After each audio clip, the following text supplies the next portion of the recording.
Hola chicos, bienvenidos a prepararlaselectividad.com. Vamos con un nuevo vídeo de biología. Seguimos hablando de los ácidos nucleicos y después de haber visto los nucleótidos y todas las características de los nucleótidos y después de haber visto los polinucleótidos, vamos a comenzar en este vídeo con el desarrollo del primer tipo de ácido nucleico, que es el ácido desoxirribonucleico, o sea, el ADN, ¿de acuerdo? A lo largo de este vídeo vamos a ver la estructura del ADN, ¿vale? Estructura primaria y estructura secundaria, y espero que lo entendáis bien, ¿vale? Bueno, vamos a comenzar diciendo que el ácido desoxirribonucleico, es decir, el ADN, a partir de ahora vamos a hablar ya de ADN, se encuentra básicamente en el núcleo de las células, pero también hay moléculas de ADN en las mitocondrias y en los cloroplastos, ¿de acuerdo? El que exista ADN en las mitocondrias y en los cloroplastos le da cierta identidad tanto a estos dos orgánulos, ¿vale? En su día pudieron tener una mayor funcionalidad que ser simples orgánulos, ¿de acuerdo? El hecho de que, pero eso ya lo veremos cuando estudiemos el tema de la célula, ¿vale? Pero el hecho de que exista ADN ya no solo en el núcleo de la célula, sino en dos orgánulos, como pueden ser o como son las mitocondrias y los cloroplastos, le dan a estos dos orgánulos un plus a mayores del resto de orgánulos de la célula. Bien, decir que el ADN se va a formar a partir de la unión de nucleótidos, en los cuales, como ya sabemos, un ácido nucleico es la unión de varios nucleótidos, pero en este caso la pentosa es una desoxirribosa y las bases nitrogenadas son la adenina, la guanina como bases púricas y bases pirimidínicas, la citosina y la timina.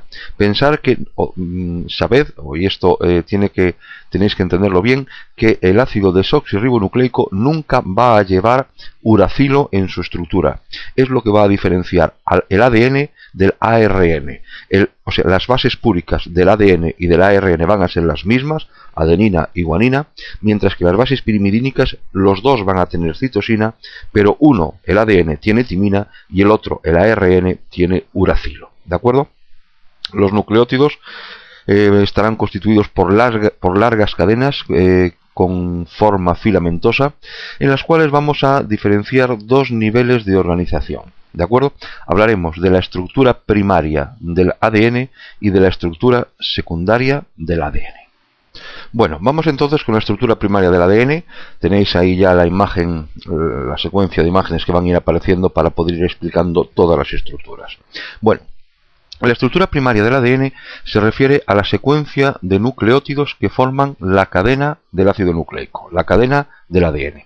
Esta secuencia, lógicamente, no va a ser idéntica en todas las cadenas, y de tal manera que lo único que va a diferenciar un ADN de otro ADN, es decir, un nucleótido de otro nucleótido, es la base nitrogenada. Muchas veces, para no escribir todo lo que sería la secuencia de los diferentes nucleótidos, lo que se hace es escribir los símbolos de las bases nitrogenadas que tienen los nucleótidos de ese ácido nucleico, tal como veis ahí en el dibujo, pues A, T, C, C, G, T, es decir, la secuencia de las bases nitrogenadas, porque el resto es común, es decir, lo que diferencia los nucleótidos, los diferentes ADNs, van a ser la secuencia de las bases nitrogenadas que lleven, porque tanto los otros dos componentes, la desoxirribosa y el fosfórico, van a ser comunes para todos ellos, ¿vale?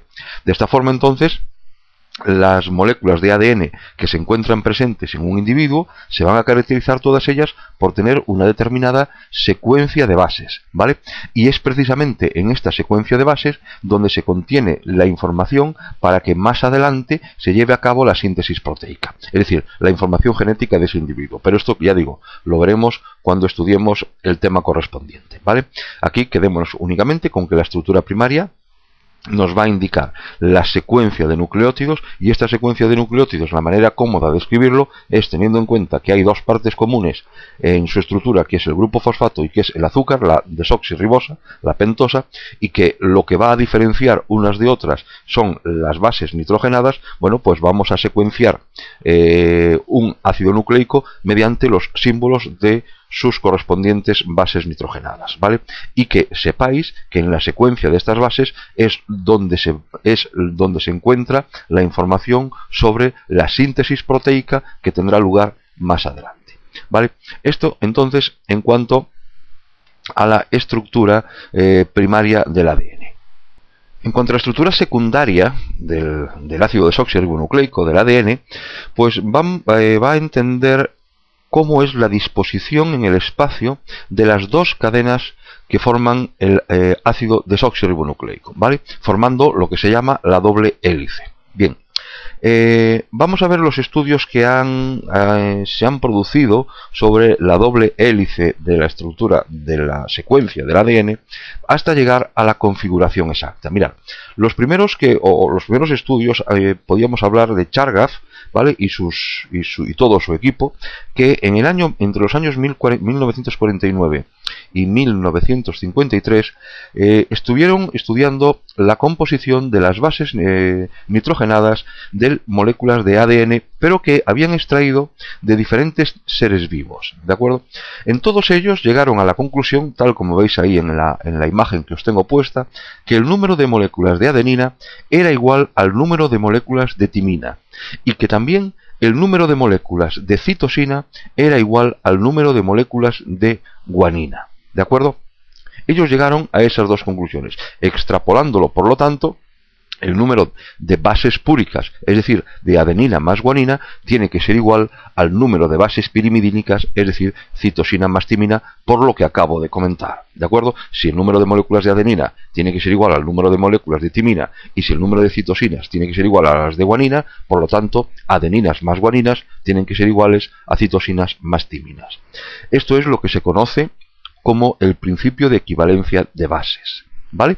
Es decir, esto, el desengranaje de la estructura secundaria del ADN comenzó con estos investigadores. Posteriormente, Franklin y Wilkins, entre los años 50 y 53, haciendo un análisis por difracción de rayos X, observaron que el ADN tiene una estructura fibrilar de aproximadamente unos 20 ámstros de diámetro, ahí tenéis el dato, y en la cual se producen dos cadencias, se producen dos repeticiones.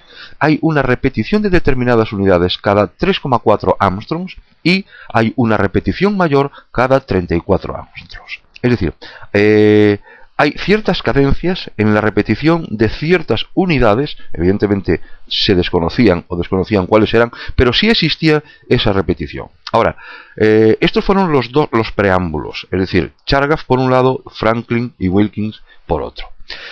Pero fueron Watson y Crick en el año 1953 cuando ya y basándose en los datos de estos científicos anteriores, fueron los que, como digo, en el año 1953 indicaron un modelo espacial para el ADN y que se conoce como el modelo de la doble hélice. Y vamos a ver cuáles son las características básicas, con el esquema que tenéis ahora mismo ahí delante, las características bases del modelo de Watson y Crick. Primero, la molécula del ADN, tal como estáis viendo ya ahí en el dibujo, o sea, el esquema de la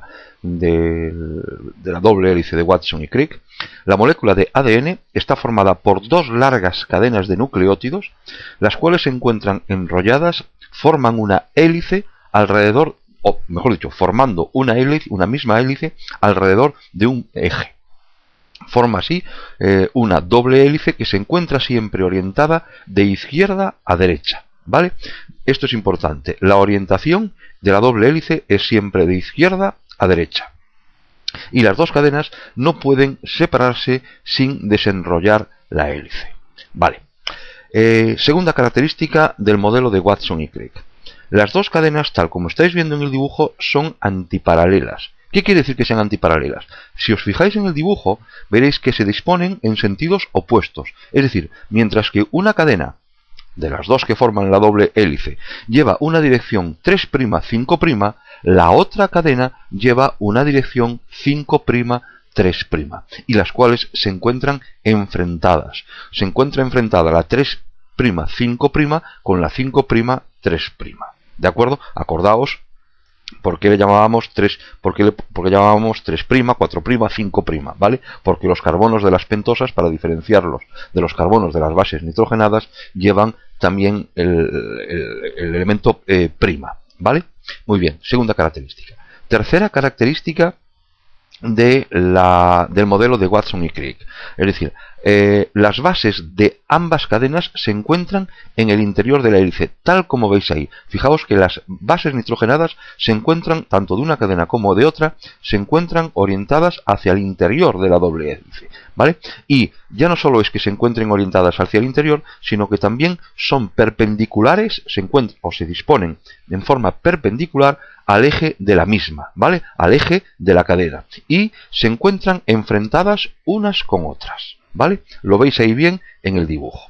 Y ahora fijaos el cuarto postulado en qué tipo de enlace se establece entre las bases nitrogenadas. Si os fijáis, las dos cadenas se van a mantener unidas mediante puentes de hidrógeno que se establecen entre las bases nitrogenadas, entre las bases que se encuentran enfrentadas. Bien, pero si os fijáis hay una pequeña diferencia en función del tipo de apareamiento de base, ¿vale? Mientras que en los emparejamientos entre adenina y timina, como estáis viendo ahí, la A y la T, de esas dos bases nitrogenadas, se establecen dos puentes de hidrógeno. En el emparejamiento entre la citosina y la guanina, tal como veis también ahí en el dibujo, lo que se establecen son tres puentes de hidrógeno. ¿De acuerdo? Diferencia: adenina, timina, dos puentes de hidrógeno; citosina, guanina, tres puentes de hidrógeno. Entonces fijaos que el hecho de que existan estos emparejamientos entre adenina y timina y entre guanina y citosina va a explicar los datos que decía antes que había obtenido Chargaff y datos en los cuales se basaron también el Watson y Crick para llevar a cabo su modelo. Si os acordáis, lo acabo de decir hace un momento, Chargaff decía que la cantidad de adenina más guanina tenía que ser igual a la cantidad de timina más citosina. Lógicamente, según el modelo que acaba de describir Watson y Crick, se confirma plenamente lo que Chargaff decía anteriormente, debido a los emparejamientos que se producen adenina, timina, citosina con guanina. ¿Vale? Muy bien, entonces, eso por un lado. Y por otro, Watson y Crick también indicaron que el diámetro de la doble hélice es de 20 angstroms, ¿vale? Y que la distancia entre los pares de bases, tal como estáis viendo en el dibujo que tenéis ahora mismo en la pantalla, la distancia entre los pares de bases es de 3,4 angstroms. Y que el paso de hélice, es decir, una vuelta de hélice entera, es de 34 angstroms, y esto va a incluir 10 pares de nucleótidos. ¿De acuerdo? ¿Qué significa esto? Esto significa que se avalan, se explican los resultados que Franklin y Wilkins obtuvieron mediante estudios de rayos X, y entre los cuales también, a partir de los cuales se basaron Watson y Crick para poder llevar a cabo el modelo de la estructura del ADN. ¿De acuerdo? ¿Está entendido? Es decir, estos son todos los postulados que explicaron o que indicaron Watson y Crick para poder clarificar la estructura del ADN. ¿De acuerdo? Bien, y entonces, terminada ya esta estructura secundaria, vamos ahora a hablar. Os voy a explicar cuáles son unas estructuras de orden superior y que van a significar los diferentes empaquetamientos que va a sufrir la molécula del ADN. Bueno, haceros una idea de que las moléculas de ADN son moléculas muy largas, ¿vale? Para que os hagáis eso, pues lo que decía, para que os hagáis una idea, pensar que en una célula superior, en una célula eucariota, el conjunto de las moléculas de ADN que hay en un núcleo de una célula puede medir más allá de 1 metro de longitud, ¿vale? Es una barbaridad. Es una barbaridad pensando en que el diámetro del núcleo es de unas 10 micras. ¿De acuerdo? Por lo tanto, ¿qué tiene que ocurrir? Tiene que ocurrir que el ADN tiene que estar muy replegado o tiene que estar muy empaquetado para poder entrar todo él en esos 10 micras. ¿De acuerdo? Bien, en ese núcleo quiero decir que tiene un diámetro de 10 micras. Bien. Pues para explicar esto es cuando voy a hablar de lo que acabo de iniciar el tema como las estructuras de orden superior, o lo que es el empaquetamiento del ADN. Bien, deciros que este empaquetamiento es posible porque cada molécula de ADN se va a asociar a unas proteínas que se llaman histonas, ¿vale? ¿Cómo se produce o cómo se lleva a cabo esta asociación? Bien, deciros que estas proteínas, estas histonas, son ricas, o sea, tienen un alto contenido en aminoácidos que a pH 7 tienen carga positiva, es decir, se comportan como cationes. Esto va a producir que se establezcan enlaces, atracciones de tipo electrostático con entre estos aminoácidos y los grupos fosfato, los restos de fosfato que tiene el ADN, que estos grupos fosfato, como ya sabéis, están cargados de tipo o con carga negativa. Existen 5 tipos de histonas que van a diferenciarse en su peso molecular y que se diferencian como, o se distinguen, H1, H2A, H2B, H3 y H4. ¿De acuerdo? Son los 5 tipos de proteínas de histonas, ¿vale? La unión de estos, de los diferentes tipos de histonas con el ADN va a dar lugar a los diferentes tipos de empaquetamientos y diferentes tipos de niveles de organización del ADN, ¿vale? O sea, acordaos en este punto que la unión de las histonas con el ADN se debe a la diferencia de carga, porque las histonas son ricas en aminoácidos que a pH 7 tienen carga positiva, mientras que los fosfatos del ADN tienen carga negativa, y esto va a permitir que se produzca la asociación, la unión entre ambos, ¿vale? Y que existen 5 tipos de histonas que se diferencian en su tamaño, que se diferencian en su peso molecular y se definen como H de histonas, H1, H2A, H2B, H3 y H4. ¿De acuerdo? Bien, entonces vamos a ver los diferentes tipos de organización tal como ya veis ahí o como estáis viendo en el dibujo.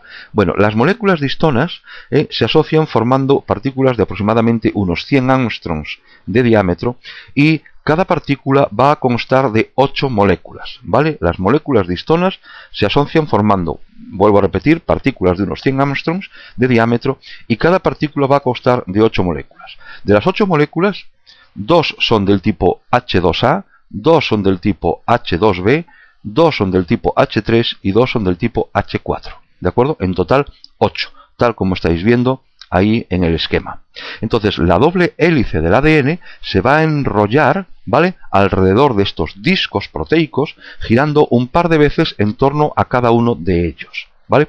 El conjunto formado por cada partícula y las 2 vueltas de ADN, acordaos, 2 vueltas de ADN, va a formar lo que se llama el nucleosoma, tal como tenéis ahí en el dibujo. Bien, el empaquetamiento del ADN lo que está produciendo es, la consecuencia inmediata es que se reduzca de manera considerable la longitud del ADN. Acordaos que estábamos hablando de 1 metro que teníamos que meter en un volumen, en un núcleo que tiene un diámetro de pues escasas micras, de 10 micras, ¿vale? Entonces estamos reduciendo. ¿Cuánto reducimos? Bueno, pues reducimos unas 7 veces las dimensiones del ADN inicial. Y esto, si os fijáis, como veis ahí en el dibujo, como se produce de una manera secuencial, pues parece que se está formando una secuencia que asemeja a un collar de perlas, donde las perlas serían los nucleosomas y la propia molécula de ADN sería lo que se encarga de unir las distintas perlas, en este caso los diferentes nucleosomas. ¿De acuerdo? Espero que lo entendáis bien el esquema de esta estructura ya de empaquetamiento de orden superior. Si tenéis alguna duda, la ventaja, como siempre, que tiene el vídeo es que le podéis dar un poquito hacia atrás, ¿vale?, y volver a repetirlo. Entonces, el collar de perlas que se acaba de formar se puede replegar a su vez sobre sí mismo. Estamos entrando, como veis, en una nueva estructura de orden superior. Se repliega sobre sí mismo, tal como estáis viendo ahora en el dibujo. Adopta una especie de figura como de tipo selenoide, donde se van a colocar 6 nucleosomas por vuelta. Ahí lo tenéis en el dibujo. Con esto que estamos consiguiendo, bueno, pues estamos consiguiendo reducir de manera importante, de nuevo, las dimensiones del ADN, y de tal manera que su longitud puede verse reducida 100 veces con respecto al DNA totalmente desplegado. Vamos a ver, parece ser que los responsables de que se produzca esta nueva adaptación de los solenoides, parece ser que las moléculas de histona H1, ¿vale?, son las que van a interaccionar con el ADN internucleosómico y se va a producir la estabilidad de este empaquetamiento. ¿De acuerdo? Deciros también que este empaquetamiento en forma de solenoide tiene un diámetro pues de aproximadamente unos 300 angstroms, lo estáis viendo ahí en el dibujo, y se conoce como fibra cromatínica, ¿vale? Y es la forma que va a presentar la molécula de ADN cuando la célula no se encuentra en división, ¿vale? Ahí tenéis entonces el esquema de a la izquierda lo que sería el empaquetamiento de las 6 unidades, y después, como veis ahí en el dibujito, las histonas H1 que se encargan de estabilizar precisamente el solenoide, ¿de acuerdo? Las 6 unidades de nucleosoma. Yo creo que en el dibujo lo veis perfectamente, ¿vale? ¿De acuerdo? Si tenéis, ya digo, alguna duda, le dais un poquito hacia atrás del vídeo y volveríais de nuevo a verlo, y si aún así siguen dudas, preguntarla, que la intentamos resolver. Bien, más adelante veremos también que cuando se inicia la división celular de las fibras cromatínicas plegadas en grandes bucles, se van a enrollar en espiral para formar los cromosomas, ¿de acuerdo? Los cromosomas metafásicos representan la máxima condensación de las moléculas de ADN. Pensar que la longitud queda reducida aproximadamente unas 10.000 veces, ¿de acuerdo? Y ya para terminar, en este esquema que tenéis ahora mismo, que os pongo ahí en pantalla, veis el resumen de todo lo que acabo de decir, los diferentes tipos de empaquetamiento que va a sufrir la molécula de ADN, pues hasta en las células superiores hasta llegar al cromosoma, es decir, partiendo del ADN bicatenario, de la doble hélice, veis cómo se van produciendo los nucleosomas, cómo estos se vuelven a doblar, a empaquetar, hasta formar el cromosoma final, ¿de acuerdo? Bueno, es un vídeo un poquito más largo de lo normal, ¿vale? Pero he explicado todo lo que es la estructura del ADN, ¿vale? Y espero que, bueno, que lo hayáis entendido. Si no, ya sabéis, preguntarme cualquier duda, y como siempre, pues eso, pues muchas gracias por estar ahí.